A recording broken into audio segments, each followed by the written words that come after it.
was like 4 of you. Okay, so everyone else, go get coffee and then come back and answer my question. Good. Adrian, you let me know when I get started. Okay, cool. So welcome to OISF. This is my first time in Dayton, much less alone OISF. I've known Daryl for a while now. We met last year in Norway. So we flew halfway around the world to meet each other, even though we're about 5 hours away from each other. But it was nice. We went for a nice dinner at a sushi place, so it was nice. I could tell you more about that, but it might not be appropriate for this venue. But this is Hat PowerShell, for those who don't know. My name is Ben Ten. It's not my real name, obviously. It's just an alias, but it's a lot easier than actually pronouncing my last name. I'm a security consultant with VialPoint, which is based out of Auburn Hills, Michigan. So we're a managed service provider, and I've been developing for about 20 years. Started actually when I was 12. So for most people, that's like 4 years ago. And so doing a lot of development, I created a tool called PoshSec framework, and we'll touch a little bit about that here in a minute. Big time gamer, so I love writing. I love playing games. I love writing games. I love messing with games. Writing tools or hacks for games. It's just a lot of fun. Big time geek, a lot of sci-fi, so I can geek it out with the best of them. So for those that don't know, well, first of all, thank you for OISF for inviting me coming down to speak. This was a cool opportunity. As I drove through Indiana, I think I killed about 1,000 of their bugs. They're still on my windshield. So I helped you guys out with that on my way in. But it was a fun drive over, so appreciate the opportunity, and hopefully you guys will get a chance. We'll get a chance after this, sit down and talk, and I want to hear about what you guys are doing too. But for those that don't know, I'm the little guy in the industry. Everyone makes fun of my height, my age, my voice, and that's perfectly okay. I'm I think the only guy who's over 30 who's ever been carded for sparklers. So the age limit on sparklers, for those that don't know, is 14. So not only was I was carded 3 different times because they didn't believe my original ID. So you guys think it's hard to get a beer. I can't even buy sparklers. So I am pretty young, and then everyone makes fun of me or whatever the case may be. They even photoshopped me on a baby carrier on C-3PO. So this is the big time running time joke, which is perfectly okay. And so feel free to do the same. That's why they asked me for a stool to stand on. The funny thing was at DerbyCon 2 years ago, they made that joke, and I actually needed a stool because this presentation thing was like up here, so I really did need a stool for that one. So I do have a disclaimer. I know that they kind of went through their little disclaimer here, but this is mine.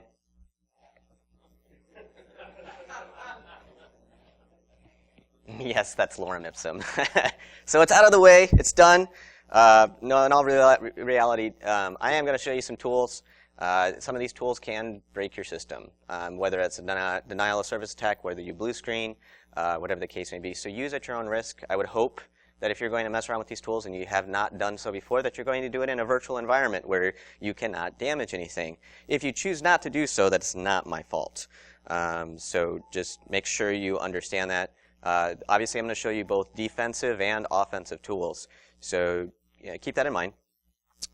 This talk is not an intro to PowerShell.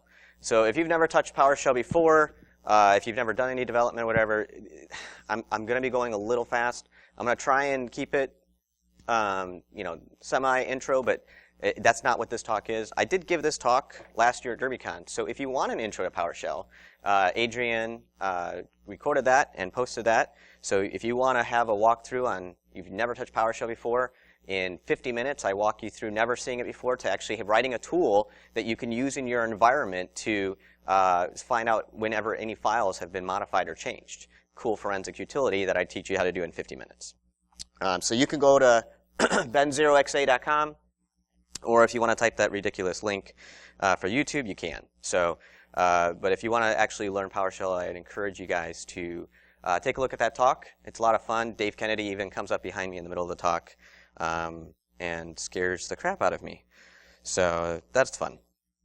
All right. So what are we talking about today? We're actually going to look at .NET. So before I really get started, I don't like to do polls, but I need to know. How many of you guys have done any development whatsoever in PowerShell? Like just whatever. Okay. So Less than 10% of the room. How many of you guys have never touched PowerShell before in your life? Okay, so that's the majority of you. Okay, so I'm going to do my best to help you guys understand. How many of you guys have done any .NET development at all? Okay, so that's not too bad. All right, good. So we're going to talk a little bit about .NET. PowerShell is .NET. It sits on .NET. In fact, PowerShell, the entire thing, is just a DLL file. It's not a application or anything. And I'll go into a little bit more about that. We'll talk about some offensive tools that we have. We'll talk about defensive tools, some resources that you can do, and then we'll go into Q&A, and then I'm big into hugs, so please come up and hug me. All right, so we need to get down and deep and dirty into .NET. This is really where I think a lot of people misunderstand what is actually happening within PowerShell. They think PowerShell, they look at it and they're like, oh, I know VB script. I can do PowerShell just fine. No, you can't. VB script is the bane of existence and should not only be used on a red team exercise to launch your PowerShell. But what I want you to do is I want you to actually understand what's happening in the background here. Now, obviously, you know that PowerShell is a Microsoft product. So we have our lovely Bill Gates. And, it is a Microsoft product. And it's actually been out since 2006. It's only recently begun to gain attraction over the last 3 or 4 years now. And most people, they looked at PowerShell, they're like, oh, well, it's just another VB script. I don't have to learn that. I don't want to learn that. Now, how many of you guys actually think that you can continue doing your job for the next 5 years without PowerShell knowledge in a Windows environment? You're right. Nano server, Windows 2016, it's all going to be managed with PowerShell. So if you've been waiting to jump on the board, now's the time. Because if you want to use any of the new technology that they're about to roll out, you're going to have at least some basic understanding of what PowerShell is.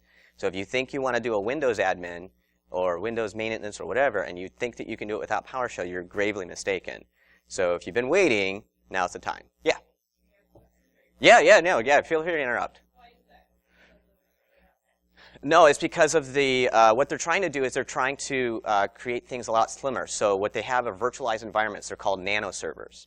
And so what they basically do is you don't spin up an entire operating system anymore. You spin up small individual compartmentalized systems. So if you want an SQL server, you don't need an entire 2016 server to run that. So you just spin up a small nano. And it's segmented. It's actually very secure because you're segmenting different parts of your environment instead of having your domain controller, your SQL database, your access database, and your web app all on one box, which is a big problem for a lot of organizations because they don't have a lot of money. Well, now with the nano server, you actually just spin up a new nano instance. There is no keyboard and monitor interface, though. There's no console. You actually have to remote into the box to turn it on. So, and it's all PowerShell. So if you want to spin up a nano server, you need PowerShell. Now they have helper tools and scripts and things that you should be able to do that. But understand that most of all the management and everything that you see is going to be coming through PowerShell. And I'm going to show you some cool things that you can do, even with Windows 7 and XP now, that I think most people, when I gave this talk last time, they had no idea that they could do. So before you create a tool, no matter whether it's Python, Ruby, whatever, you have to actually understand the language. More than just, I want it to display hello world. Well, PowerShell, as easy it is to get started, there's a lot more power to it, and most people don't understand what's actually happening out in the deep underbellies of .NET. So PowerShell sits on .NET. It's a DLL. It's not even PowerShell.exe. It's really not PowerShell.exe. PowerShell.exe is just a host application. It does nothing but communicate between you and the DLL. You can run, hey Dave. Everyone turn around and say, hi, Dave. Hey, Dave. That was like 4 of you. Thanks, guys. Appreciate it. So PowerShell is just a host application. It only communicates between the user and what's happening in the background. You can run PowerShell without PowerShell.exe. How many of you knew that? Yeah. You can run PowerShell without PowerShell.exe. It doesn't have to be present. So if you're using AppLocker and you're like, oh, I'm going to shut down these bad hackers, you're not going to be able to do any PowerShell exploits on my system. Lock PowerShell.exe. You haven't solved anything because we can still run PowerShell without it. So this is kind of the way it works. So this is what you see. Can you see my mouse up there? Oh yeah, you can. Yay! So this is what you see. there's a host interface. This is PowerShell.exe. It communicates with the dynamic link library, which handles what's called a runspace, a pipeline, where all of your individual functions, scripts, and outputs now happen. Now, I'm not expecting most of you guys to truly understand all of the pieces of that, but just understand that this is the only thing that PowerShell.exe is just a host interface. That's all it does. So we put all of our commands, scripts, and everything in here. We just use a host interface to display it to the screen. So let me kind of show you what's going on with that. So, all right. So this is PowerShell.exe, obviously, right? So if we look at, get date. Yay, get date. Okay, so that basically just displays the date, no big deal. So we think that this is PowerShell and everything's here. Well, the thing about it is that you can actually do this without having the PowerShell.exe. So I'm going to show you that here. And my talk time got bumped up a bit, so you'll have to excuse me. I had to get everything started really fast. So I created this thing called the awesomer shell because it's awesomer than the regular shell. And I'm gonna explain the code. Okay, this is a C# application, and what we've done is we've hooked into the system.management.automation DLL. The system.management.automation is PowerShell. It's all of the automation pieces. It's everything that you have on there. And if you have .NET or WMF, which is Windows Management Framework, you have this file. So let's look at the program real quick. And if you've never programmed in C, it's no big deal. I'm going to explain what's going on here. So we hook into the automation file here. Can you guys see that okay, or is that really dark and is good? I don't need to update, right? I'm good. All right. I'll patch later. So we hook into the automation. Let's see if can we make the font a bit bigger? Are you guys okay back? Can you guys see in the back?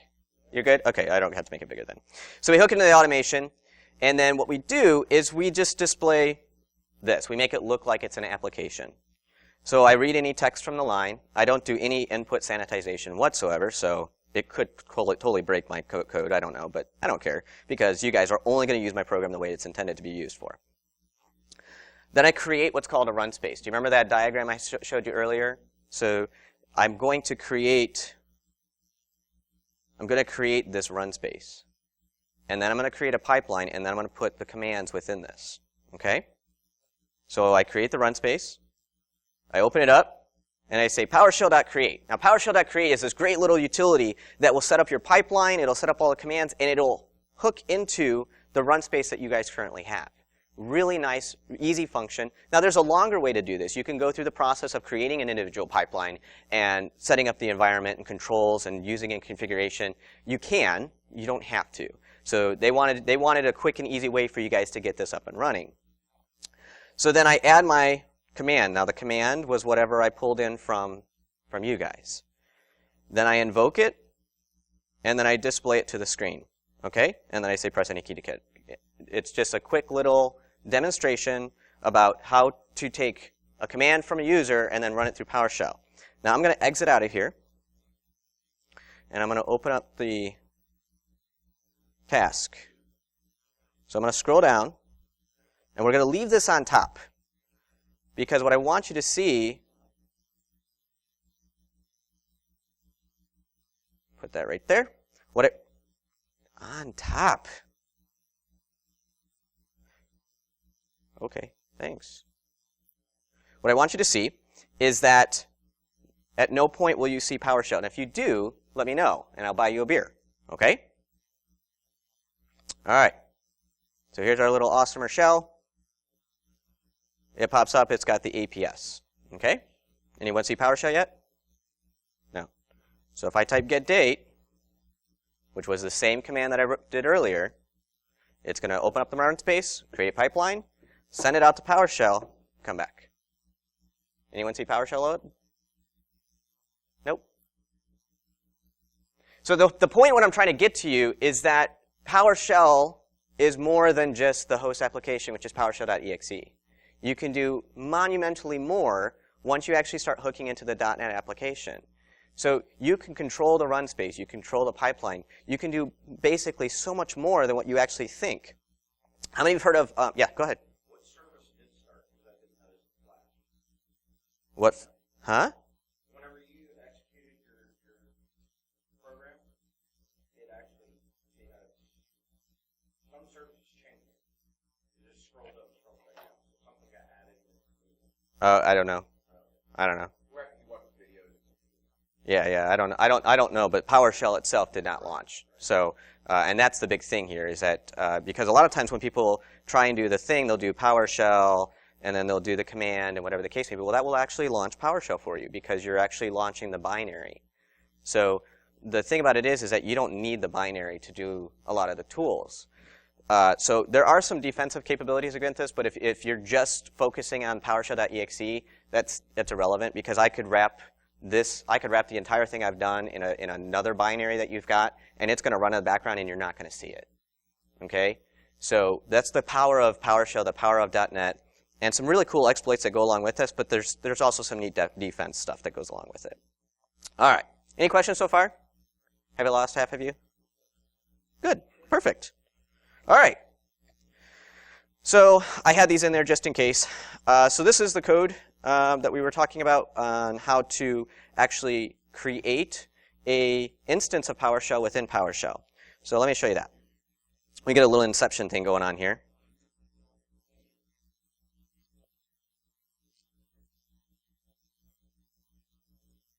So if I do, let's do PS equals, do you remember this from the code we had earlier where we did PowerShell.create? You guys remember that? So I'm actually going to do that here. So what I've done now, if you do this get member, it's a neat way to see what type of object you're dealing with. So you can see that I'm dealing with PowerShell. So I'm going to do the same thing I did before, add command, get date. Okay, so it says, yay, you added a command. Good job. And then if I say ps.invoke, there you go. So the funny thing is that that invocation did not happen within PowerShell.exe. It happened within a separate run space. So I'm actually within PowerShell, within PowerShell, within PowerShell. So it's totally inception. Time does not slow down, though. It's the same time. All right. All right. So we talked about this. We talked about the awesomeness show. So now we're going to talk about some cool offensive tools. There are some great tools out there. I know Dave has written some too, but there's actual projects that are solely around all of this, specifically PowerSploit, which was written by Matt Graber, Chris Campbell, Veil, PowerView, and PowerUp, which was by Will Schroeder. Will has been working very closely with Raphael Mudge. He's got a lot of the stuff within Armitage. So if you've been using Armitage for any of your tools and you use any of the PowerShell stuff, that's really where it's coming from. And then PoshSec mod, which is Carlos Perez. Now Carlos actually, he's got like 60 different PowerShell things that he's working on. So I could only really cover one. We don't have time to go into each and every one of these. So for in the sake of the time that I've got, we're really just going to look at PowerSploit. As far as red team exercising and pen testing, they've got a lot of great tools that they've developed. They're actually working directly with Microsoft on Windows 10 and Windows Server 2016. Microsoft reached out to them specifically to see if the security controls that they've been building in have actually been working. So it's really cool. Microsoft is coming a long way. I'll show you a little bit about that in a minute. So these are all the different modules and stuff that you can have with PowerSploit. But, you know, again, I don't have time to show you every single one or how each one of these could possibly work. So what we're going to do is we're actually, hold on. Before I show you the demo, I want to highlight something. So Symantec recently began tagging PS1 files, which I thought was cool. So if you have invoke Mimikatz or you have any type of get keystrokes or whatever, they're actually going to flag it. And so now, so I use Symantec just because I've been using them for a long time. Not to say it's right, wrong, or otherwise, but one day I was sitting there and I was messing around, and all of a sudden it popped up and deleted my file. And I'm like, what the? So sure enough, they've already began signatures for a lot of the Mimikat stuff and get keystrokes. So if you're going to use some of these tools in an engagement, you want to avoid writing any of these tools to disk. Okay? So that doesn't mean you download the PS1 file and then you load it into PowerShell using the import module command, because that's typically how you would do it for those that don't know. So there is a way that you can get around this. So when you do PowerShell, typically,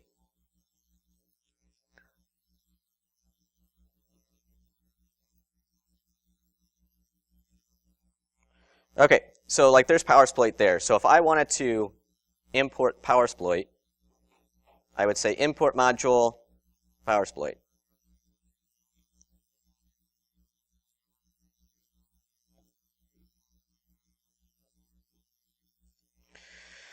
All right, so then if I do get command, module, PowerSploit, you can see I have everything except for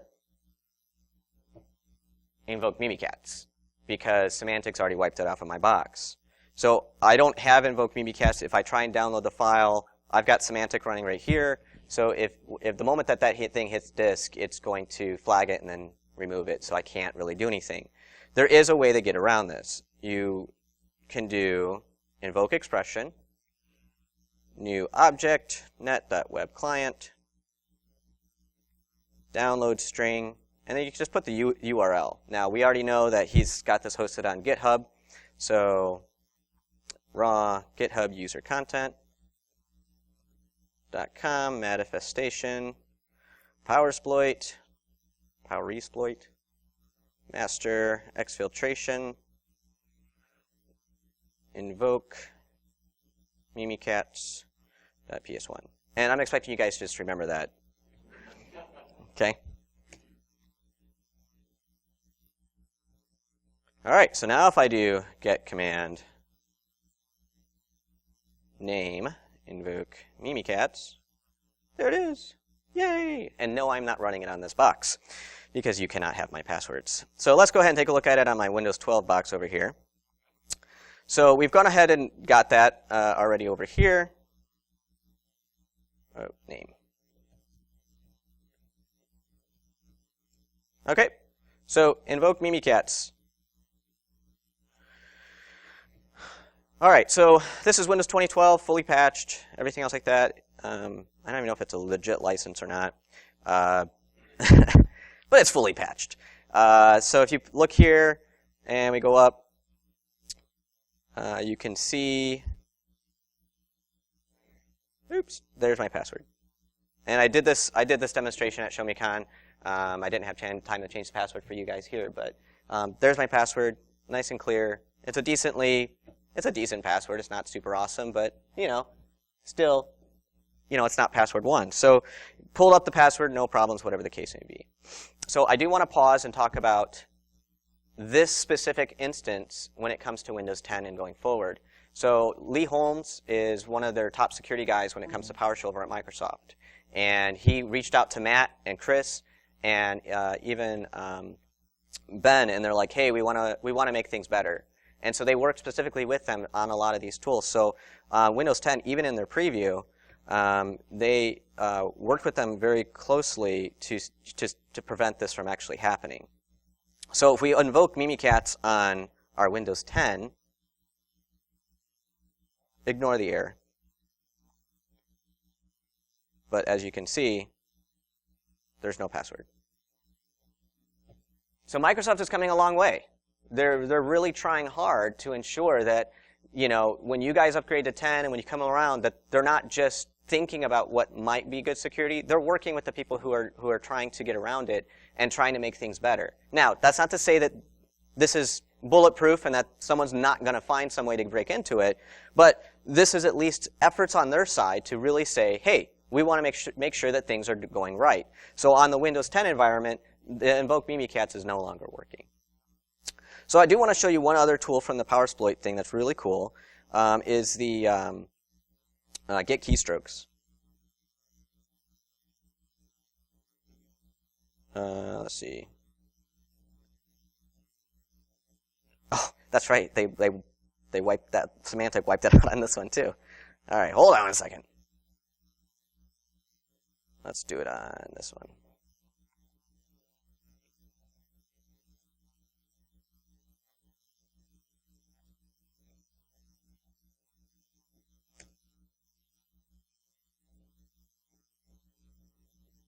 Okay. Oop.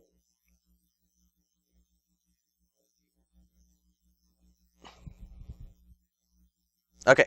So this is a cool little way that Matt and his team, basically if you're able to get something running, but you haven't been able to pop the box or whatever the case may be, oftentimes you just want the keystrokes to go on. So, obviously if you, if you're in an IT environment or whatever, hey, this is Ben, your new account. Awesome. Ben is set up.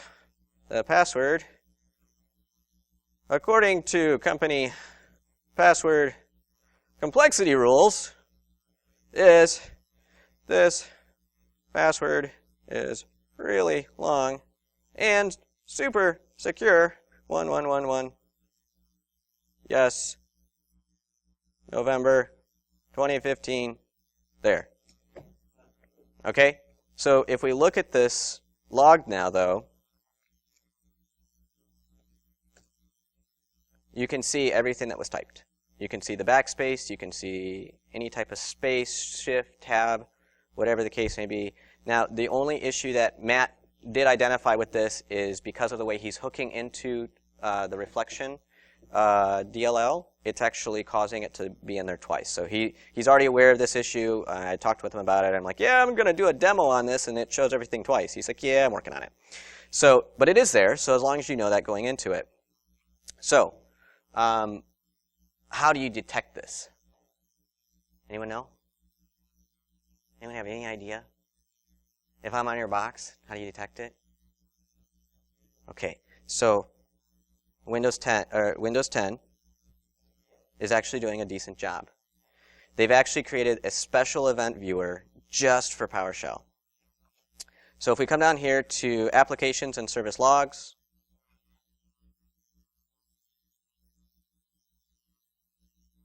we open up Microsoft. Is this the one?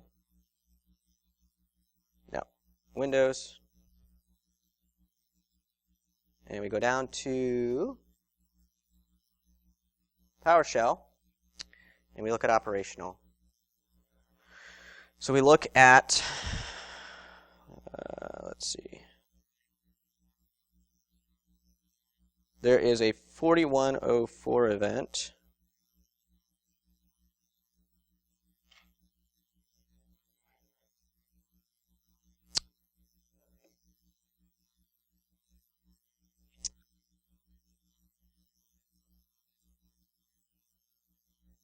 Sorry, guys, hold on.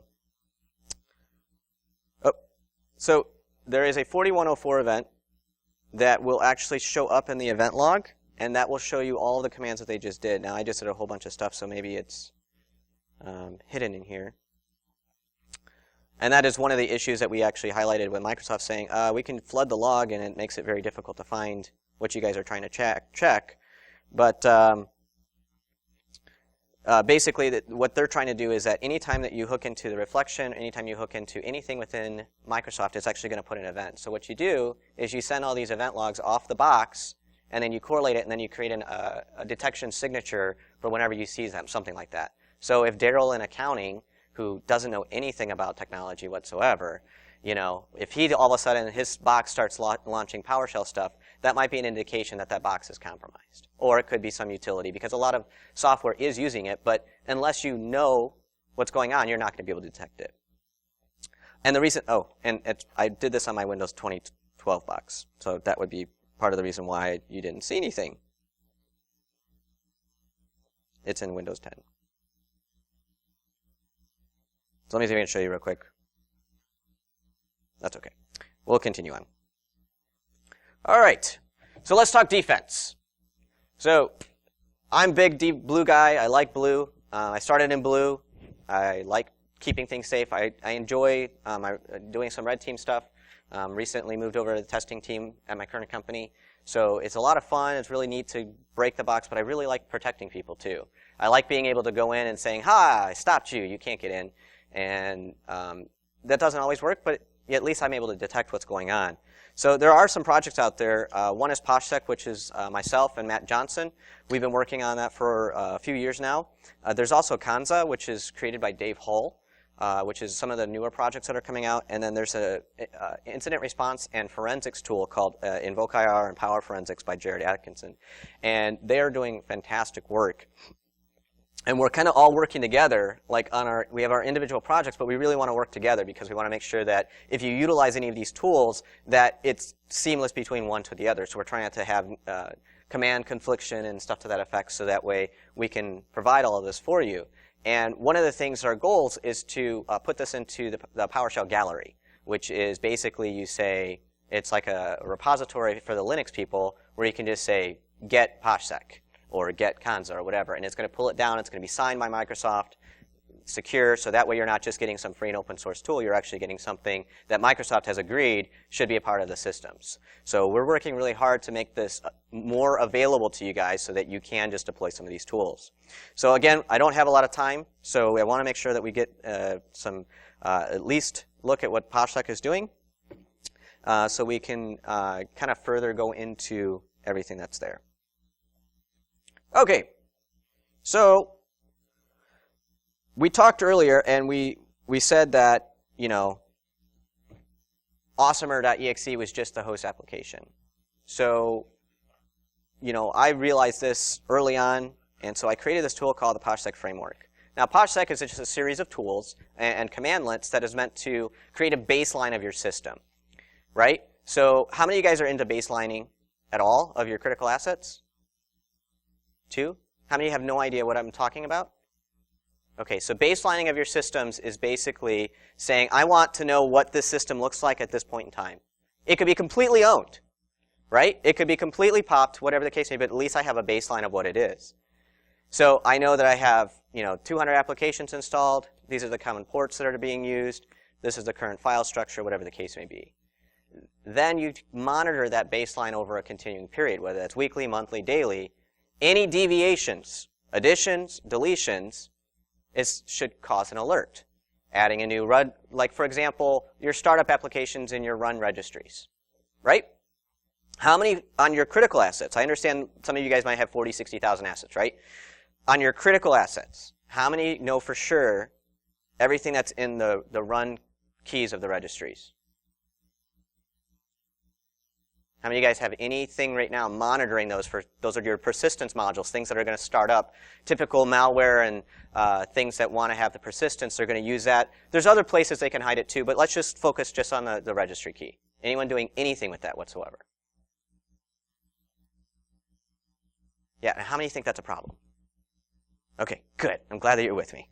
All right, so I'm going to show you something neat.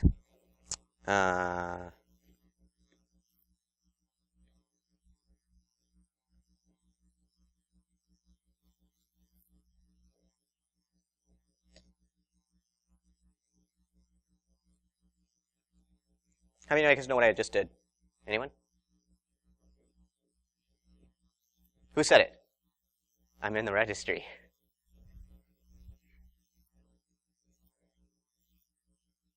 So now if I do, let's see. See? I can even CD.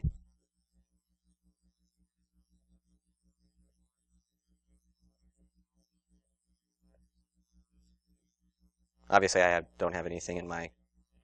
Let's go to.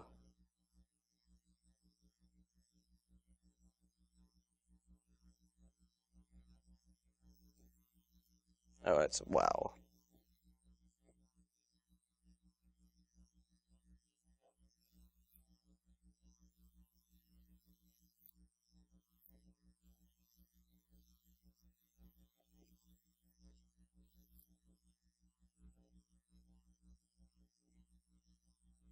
It's tab. There's tab complete, by the way, as well. So the whole idea is you can go through, and I think it is.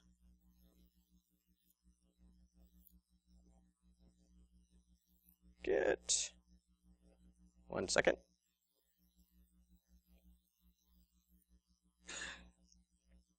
All right. So if we come over here and we look at our registry edit, so here's my run. Here's all the keys that I have in here. So this is going to be in my WoW 6432 node, Microsoft Windows Converged Run. This is where I am. So if I do, I'm just going to pull this up just so I have the command in front of me. Can't remember everything all the time. And we do new item property. We're going to say in the default path of wherever I am, we'll give it a name of not a virus. Value C PSF not a virus.exe, and we'll use a force parameter just to make sure it goes in there. So now if we come over here, we refresh, there's my not a virus. Okay? So, how do you check that?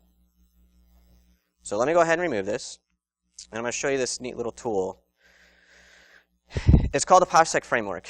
The PoshSec framework, what was designed was to be a PowerShell, so I created my own host application, just like we just demonstrated before, and it runs in its own environment. You can run multiple scripts, multiple PowerShell things all at the same time, and we link in with PoshSec mod, PoshSSH, PowerSploit, and PoshSec. So it's directly linked with GitHub, so you can actually download the GitHub tools that you see from Matt or whatever. You just put in the URL to what you want, and it'll download it, load it, and put it into your environment for you. So you don't have to worry about maintaining those modules, and if it ever gets updated, it'll give you an alert.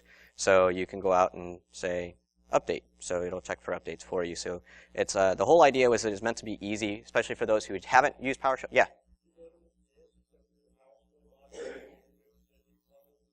Yeah. So it will load to disk, and so those are the whole ideas. But if you know that going into it, you can also build in an exception within your AV. So, but yes, so that will just load it to disk. So it doesn't just load everything in memory. But one of the things that we like to do is the baselining.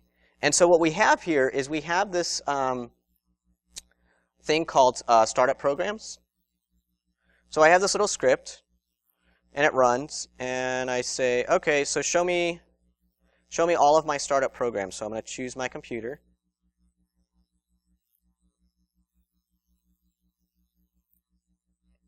And so it basically pulls out everything. So it looks in both the current version run, everything that's here. So it kind of gives me a list. So, oh, look, there's my not a virus. Because I actually already have one in pwned. So anyways, so I'm already pwned, but at least I have a baseline. Back to my original point. So at least I can actually see what's going on. So I want to maintain this and monitor it. So I actually have a thing called monitor startup applications. And what this does is it's just a script that's just going to do exactly what I just did. It's going to check for any deviations, additions or deletions, and then it's going to create it's just a PowerShell script. So it's just going to monitor that, and anytime there's just an addition or deletion, it's going to highlight it. Well, with this, I have this thing, it's basically like an alert system. So if that ever changes, then it'll actually pop an alert. So what I'm going to do is I created this ability that you can actually create a tab, but I'll show you that later. So let's go ahead and monitor it. And I'm going to say my baseline file is going to be, let's just put it here. Startup baseline, and we'll say run. So if you look down here,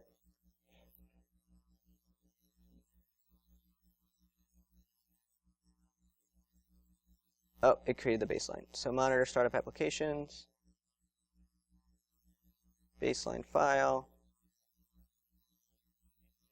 Okay, so it's created the baseline. So I have it and ready to go. So let's go back to my command. And we're going to create this new item property, right? Right? So this is the one we created, the not a virus. Oh, did I have clear in there? Oops. Thanks. So now if I run this again, so monitor startup applications, I'm going to compare it to my original baseline.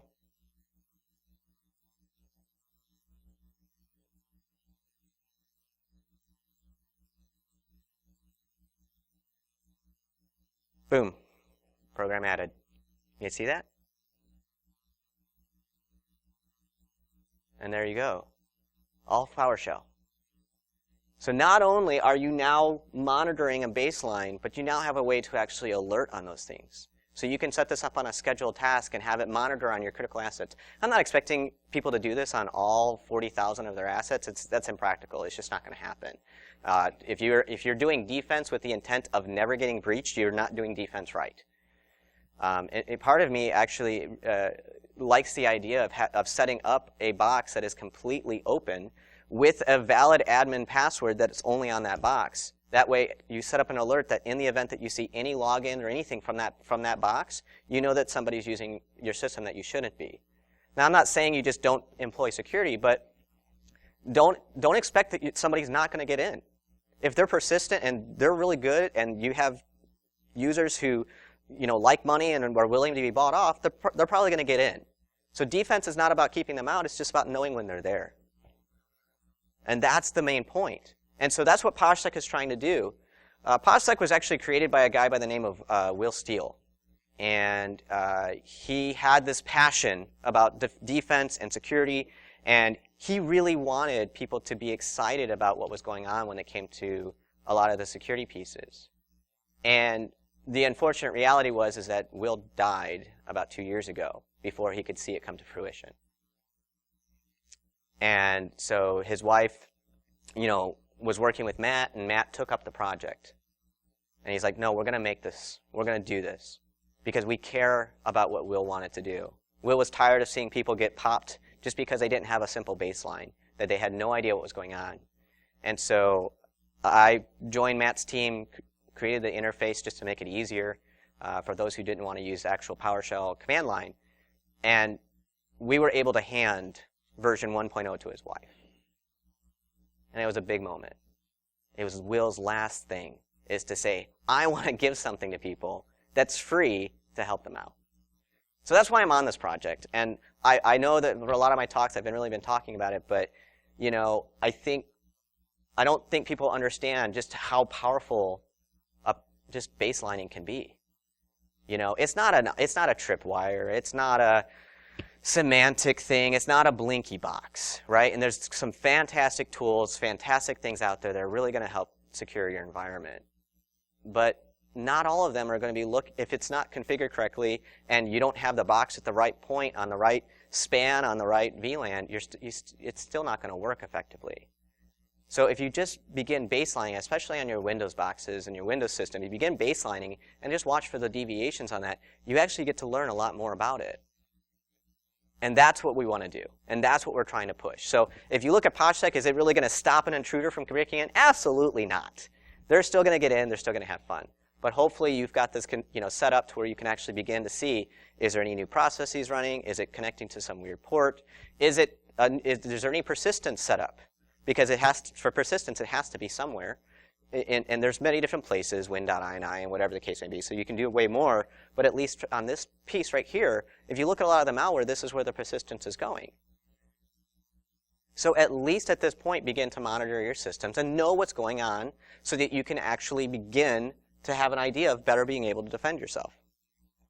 So one of the other things I wanted to show you, there's more to, the PowerShell, than just the defense and offense. Sometimes you just want to have a little bit of fun. And so one of the things that I did is I created this. You can launch Windows Media Player in the background.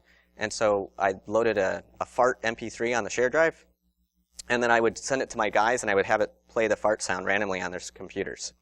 So, you can do a lot more fun things and everything else like that. But there's also this Kraken. So did you guys see, I just put in the GitHub, this thing called Kraken. It'll actually pull down any type of branch repositories you might have. So you just hit OK. So there's Kraken. You hit OK. Reloads your entire environment for you. So you've got all your new stuff. And I've got this unlock the Kraken. And so one of the things that I wanted was the ability that in the event that I saw a compromised box, but it was after hours, right? I wanted that box off my network, at least until I could get in there and figure out what's going on. So I created this unlock the Kraken, which will actually go out. It'll enumerate every single local area connection on the box and disable everything. So basically, it's just like a kill switch. Now, you can point this at your entire Active Directory domain, which will mean some poor sap will have to walk around to every single computer to re-enable those because there's no remote management anymore because you've disabled every interface. But this is a kill switch. And so that was my intent, was that in the event that I saw a box, something was going on, we actually had a pen test team come in one time from one of our clients, and we had a site-to-site VPN with them. But I don't know if they didn't define the scope appropriately or the team didn't state a scope because they pivoted from their internal network over to mine, and they began attacking my boxes. And in that situation, I shut down the box. And I did it from my house, just unlock the Kraken. I thought it was cool, the whole Pirates of the Caribbean thing. So it's just basically, I want the box off my network. So you just point at it and say, unlock the Kraken.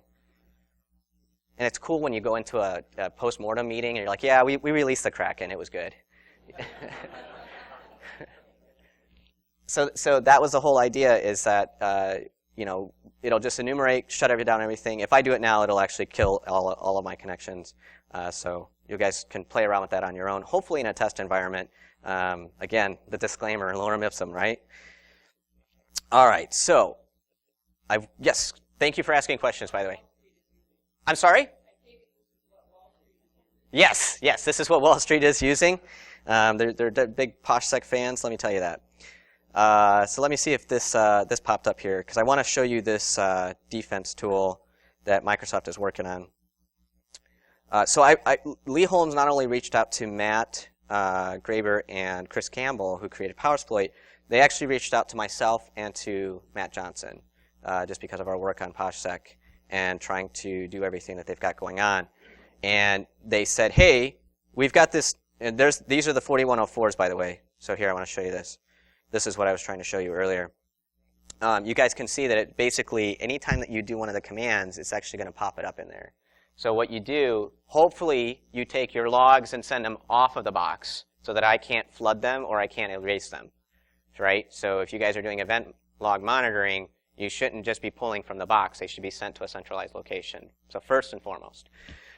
Secondly, anytime that one of those commands pops up now with the Windows 5, and this comes native in Windows 10, the Windows Management Framework 5, Windows 10, is that it's gonna log these for you.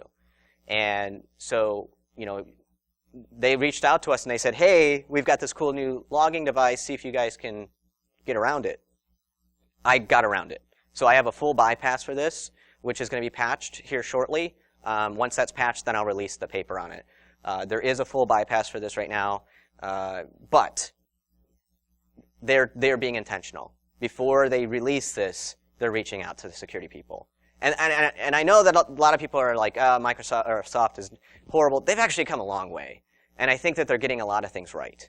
They're not perfect, whatever the case may be, but I think that, because they're reaching out to the environment or the community, when they put security in, they're not just like, oh yeah, this is awesome, we rock. They're like, we're not sure if this works. You guys will probably break it, but let us know anyways. And I think that's cool. And we have to give at least some kudos to Microsoft for at least taking those steps. But this is one of the great things that you guys can do. If you are concerned about some of the tools that you've seen, someone putting stuff on, you're going to be able to catch this. Because if we're on your, an attacker's on your box or a pen tester's on your box, if you drop a binary a lot of times, yes, you can do your own encoding, whatever the case may be. But oftentimes, if you have AV, and AV is not perfect, but AV does catch a decent amount of stuff, your binary is not going to go anywhere. PowerShell is a great tool. Load it right into memory, as I just showed you. Nothing's written to disk, but this is your compensating control right here. So take these logs, send them off to a centralized location, and look for these 4104s. Now, they do have to refine this a little bit because everything's a 4104. Even the PowerShell started up. I'm like, no one's going to sit here and dig through all of these logs. But they are working to try and refine this a little bit better, so that way you guys can have a better handle of what's going on in your environment. So that way with Daryl in accounting, who knows nothing about PowerShell whatsoever, and he just loves crunching numbers, all of a sudden his box starts spitting out some PowerShell commands. At least you guys have an idea, hey, we need to go figure out what's going on. Why is this box all of a sudden doing PowerShell? and do we need to do anything about it?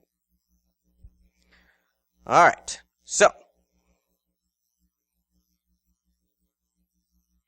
we looked at that.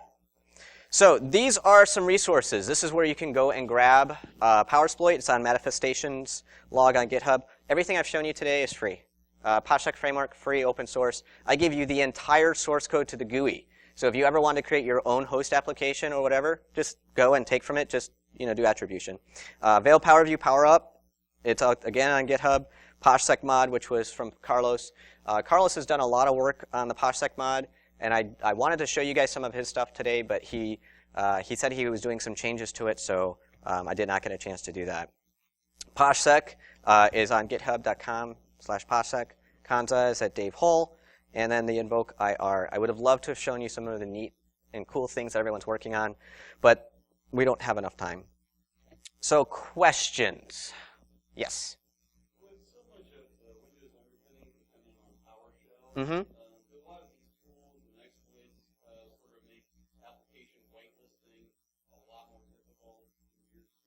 Yes, absolutely. And that's part of the reason that you saw the event logger for the 4104 is because, again, for at least when it comes to the PowerShell stuff, I mean, I could have just a benign application, awesomer shell, right?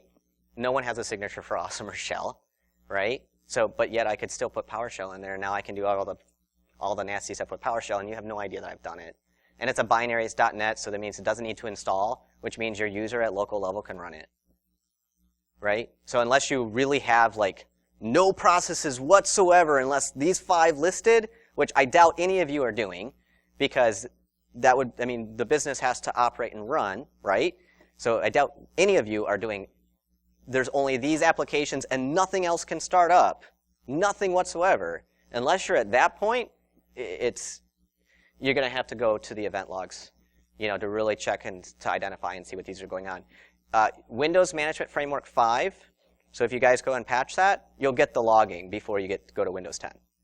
So the logging is already there in WMF5. So if you want the logging, get WMF5 or wait until Windows 10 or 2016 server. Any other questions? Yes, sir.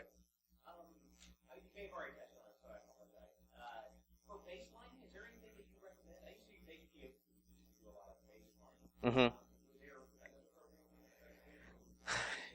So I'm not recommending necessarily anything just because everyone's environment is a little bit different. For me, I use PowerShell and PoshSec. So if you're asking me, I'm gonna use my own tool. Like when I load up when my box starts up, PoshSec starts up because I want to have that persistence. I want to at least baseline my box. I take this thing to HackerCons, so the last thing I want, is someone to drop something, like Dave Kennedy, to drop something on my box, and so at least I have an idea of what's going on, right? So is it a little bit tin hat? Perhaps, but I like knowing what's going on. You think about it like your house. When you walk out of the door, close the garage, most of us, we check to make sure the garage door closes all the way down because sometimes a trigger happens, right?